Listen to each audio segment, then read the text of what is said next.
I always felt lucky too. As you become more successful and you see less people look like you that are being successful in this realm, and you end up being the one guy that looks like me that's successful, or the couple guys that, or the usual suspects that you see in the audition room, or and things of that nature. You start to sometimes question why are you? Now I feel as though it was my path. It was my purpose, and spirituality, and growing up in a household that was very focused on, church and spiritual and meditation, and just being aware of the world that we live in.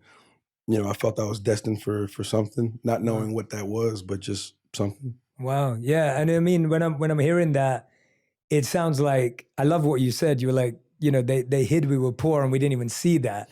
But this idea of like, you sound so, when I see you talk about your family, and for those of you watching, you can see it on Mike's face, but there's so much joy and there's bliss and there's like a happiness when you're looking back on that time. Like I can see it's a positive experience because of how you feel you've been loved and cared for and supported, even though the resources may not have been there or the access or opportunities.